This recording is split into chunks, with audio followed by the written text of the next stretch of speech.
My name is Ryan Mays, and I've been in early education for 2 decades. I've won a National Teacher of the Year award, a Regional Director of the Year award, and have degrees in child development, early education, and behavioral analysis. Now I love teaching philosophy to kids. Hello, everyone, and welcome to another episode of 60 Seconds of Stoicism presents Teaching Philosophy to Your Kids. Now, this episode is a strong one. It's on bullying. Bullying may be something that you have experienced yourself, or something that your kids are going through right now, or maybe you know of other kids that are going through it. Today, we want to look at the Stoic approach to teaching your kids how to deal with bullies. Epictetus says, "The master threatens to chain me. Chain me, you say? My leg you'll chain, but my will, not even Zeus himself can conquer that." That kind of fortitude to know that even though people try to hurt us, as long as we know who we are inside, we can't be unmoved. That's a beautiful Stoic concept. So let's look at the 4 cardinal virtues of dealing with bullies from a Stoicism point of view. Those 4 cardinal virtues, Stoic virtues, are wisdom, courage, justice, and temperance. But let's focus on wisdom for right now. We need to understand what bullying is. Bullying is the intentional infliction of distress, either emotionally or physically, or being manipulative towards another individual without want or provocation. But the one thing that we have to understand, and one thing I think is imperative to teach to your children, is that bullying really has nothing to do with them. We have to examine who the bully is. Every bully has an underlying issue, almost everyone. Perhaps they have a terrible home life. Perhaps they have no love shown to them or can't make friends. Perhaps they're being bullied themselves. So what they do is they project that on to other people. For instance, your child, or maybe even you, if you're dealing with this in a workplace situation or with friends. So when we can understand where a bully comes from, we can stop looking at them so much as an enemy and start looking at them as an opponent. Now, if you were in a boxing ring facing off against a boxer, they're your opponent, not your enemy. Now, you might psych yourself up in the head and say, "This is the bad guy, I want to beat him." But when you really think about it, it's just another human being. When we teach that to our kids, it starts to take away the emphasis on them being bigger or stronger or meaner. They're just another person dealing with their own set of issues. Marcus Aurelius tells us to be tolerant with others, but most strict with ourselves. We need to be proud of who we are and who we've made ourselves into, and be confident enough to know that we're strong, but those other people that come against us, they might actually be weak.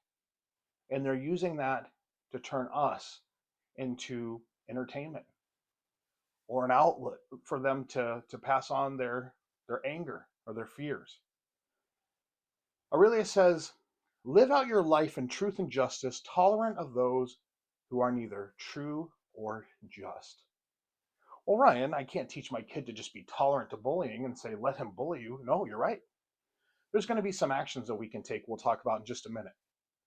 But we must be tolerant of those other people that are dealing with these bad situations. Pity them. Feel sorry for them. Aurelius says we all love ourselves more than other people, but we care more about their opinion than our own. And that's where a lot of bullying comes into. Especially in a elementary school, middle school, and even high school setting. The way that people talk about us on social media, post videos, memes, make fun of other students, it's all done as something funny and, in their mind, maybe even harmless at some points. But their opinions affect us deeply unless we don't allow them to. And that's where we have to come in as good parents, teachers, educators, aunts, uncles, siblings. By teaching our young ones to have a high opinion, not a haughty or egoistic opinion, but a high opinion of who they are and who they're trying to turn themselves into or become as they get older, then they're less likely to let other people's words hurt them. Build them up. Build that ataraxia, that strength inside, that immovable rock inside of them. And then they won't care about other people's opinions. Now let's examine the Stoic virtue of courage. How can we use courage to stand up to bullies? Seneca says, fire tests gold and pain tests brave men. The more we can hold to our resolve and our convictions, the better we are when we come out on the other end of things like bullying. So teach your child to have courage. A Stoic would practice passive resistance to bullying. Now, they're not just going to roll over and play dead and allow themselves to be beaten and hurt, but they're not going to give in to the things like the words that are thrown at them and the negative attention that's given toward their way. Aurelius says, choose not to be harmed and you won't feel harmed. And if you don't feel harmed, well, then you haven't been. So we have to teach our children to understand we can't control what the bully is doing, but we can control how we feel about it and how we act and how we emote that to other people. We can practice passive resistance. I'm just not going to listen to that. I'm just not going to play into that. I'm going to continue to do my work. I had a lot of bullying growing up from junior high into my first couple of years of high school. And what they loved was a reaction. If they could get me to say something or do something, they would all laugh and it would be a big joke. And eventually that turned into worse things like hurting, hitting, punching, even got stabbed in the arm with a pin. Still got the scar to prove that. It was hard. But then I realized the less I gave in to them, the less I gave them reactions, the more I stuck to my routine, the more I surrounded myself with the people who could uplift me, as Epictetus tells us, the less they wanted to have to do with me. So if we don't give in and give that reaction, then less of it will make them go away. It's a good concept to teach our children. Epictetus says, where then do I look for good and evil? Not to uncontrollable externals, but within myself, to the choices that are my own. Do I have a choice that I'm getting bullied? Probably not. Do I have a choice of how I respond to that? Yes, and that takes courage. It takes courage to not fight back, yell back, say something back, but to stay your course and know who exactly you are, a good person. That takes courage. Epictetus has a funny saying too about sticks and stones, so to speak. He says, stand by a rock and insult it. What have you accomplished? If someone responds to the insult like a rock, then what has the abuser gained with his futile words? You can't abuse a rock if it's just a rock. Well, the same can go for us. If we're strong inside, if we're practicing our ataraxia, if we're teaching that to our children to be strong and confident against the things that come against us, then what are words going to accomplish? It's futile and it's kind of silly to the person who puts them up against us. That is practicing courage. Now we have to talk about justice when it comes to bullying. Justice is something that we always want. It's not fair that kids get bullied. It's not fair that it's an epidemic in our country and that social media has often led to that bullying. What we need to do is we need to keep our eyes open as a community when we see this bullying. Stand up for yourself, but also stand up for others. This can be done in many ways, and we're going to talk about those in just a minute when we talk about temperance. But don't passively sit by when you know someone's being hurt. Stoics believed in having a voice for those without a voice. When they see something that doesn't fit into accordance with nature, they were the first to stand up and say no. This goes all the way back to Cato and his feelings on Julius Caesar. He didn't like it. We're going to do something about it. Encourage your child to do the same. Maybe your child is not the victim of bullying, but maybe one of their classmates is. If they see it, teach them to recognize the signs, to go to their teacher, to go to their principal or another administrator. Maybe you're dealing with it at work. Look for the signs in your coworkers. Go to your boss. And if not, go to HR because they'll get something done. Look out for the signs that are there. Have a voice. Stand up. Don't accept it. And in doing so, we protect others that cannot protect themselves. That is a true mark of justice and being a Stoic. Our last cardinal value or cardinal virtue of Stoicism is temperance. In this case, self-control. Aurelius said the best way of getting revenge is to not be like our enemies. Now, of course, we could do like my parents did growing up and coming from the 80s and the 90s and those generations of if they punch you in the nose, punch them back, or don't even wait for them to punch you first. You attack them and they'll leave you alone. That is not the Stoic way of life and can only increase bullying and lead to more violence. So, what we want to do is to not be like them. If an enemy is attacking you, don't see them as an enemy, see them as an opponent. And then don't be like them. Don't bring violence and hurl insults back at them. Don't talk about them behind their back. Stick to what you need to do. Be a good and virtuous person. Then they can't hurt you. Seneca says, you wouldn't return a bite to a dog or a kick to a mule.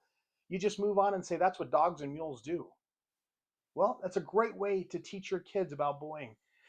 You wouldn't bite a dog or kick a mule, so why would you fight a bully back? Because that's what bullies do. They hurt people. Why would you want to return the favor to them? But if you have to fight, make sure you're fighting like a Stoic. Now, wait, Ryan, you just said don't fight. Out of all causes, try to get out of the situation. Yes, so let's talk about that really quick. First thing you should always do if a physical confrontation happens is de-escalate the situation. Guys, I don't want to fight. I'm just trying to do my work. I'm just trying to go to school. I'm just trying to live my life. You guys have a good day. De-escalate the situation. You might be surprised how that works sometimes. Now, if they do that, but they still continue to bring physical violence towards you, defensive strategies are great. Enroll your child into a martial arts class. Teach them how to box, not to punch, but to defend themselves. Let them realize that the point is not to hurt the person, it's to protect the self when you do that. Things like learning how to block, using book bags, folders, things like that to protect yourself. It's a great defense mechanism. Look for all opportunities to leave the situation. If you can run, run. If you can walk away, walk away. Because there is no victory in the victory. The guy's laying on the ground bleeding because I stood up for myself. Ha ha. No, all you did was inflict emotional distress on someone else. Instead, look for that opportunity to leave. But if it comes down to it, if it comes down to teaching your child that when they're defending themselves and the pain and the violence are real and it's coming, fight like a Stoic. Box like Cleanthes. Wrestle like Marcus Aurelius. Swing like Socrates. We forget that arguably the greatest philosopher of all the time was a soldier. He knew how to fight and defend himself, and he would, but he would find a way to retreat and live to fight another day, and actually showed that to us in the War of Delium. Teach your child to look for opportunities to have a peaceful outcome, even when physical violence is presented. And then after the punches are thrown and the separations occur, do something unusual to your bully. Show compassion, show grace, show kindness. Because maybe those are the people that you might one day want standing up for you. Maybe they realize that they shouldn't be acting that way, and instead, I'm going to start protecting these people that really showed me they cared about me. This is a way to show temperance to your children. I want to finish up with one more thing. We need to teach our children and ourselves that the grief you feel when confronting a bully doesn't last forever. It does go away, sometimes sadly. See, I did a deep dive into the two bullies from my high school that gave me the hardest time when I became an adult, and I found out that one has spent most of his life in a penitentiary, and the other one isn't living anymore. How sad. I've been able to have this great life and get married and be educated and have my love of faith and stoicism, and these people never even really lived a life. So let's have compassion for those that are bringing things against us and realize that it's not going to last forever. In fact, Epicurus tells us pain is never unbearable or unending, so you can remember those limits and not add to them. This too shall pass. But we have to be strong. So if you're dealing with bullying for your child or for yourself, seek help. For your child's case, school administration. Maybe the teacher is the first step. Find somebody and have a voice with them. Now, if they won't listen to you, talk to fellow parents. One voice is loud, many voices are thunderous, and they can get the attention that's needed. Present your case as a group, and action can be taken. Now, if that doesn't work, you may have to call the authorities and see what your next steps are. And at work, as mentioned, go to HR, see if they can help you with that. But above all, when bullying occurs, support your child or your niece or your nephew or your sibling. Show them how much love and support they have at home. Show them that they have a place to come home to be safe as they help get through this. Navigate with them and teach them that the most important thing through all of this is to remain a virtuous person. That's the key to life. Thank you all for joining me on this video. It's a tough topic, and I hope some of these things can help you in your situation with your child or with someone else's child. Please subscribe and like to this, and if you really do like this, you can check out our podcast, 60 Seconds of Stoicism, that comes out every week, every Saturday, and we'll post them right here on YouTube. Thank you very much, and until next time, Semper Studiosus.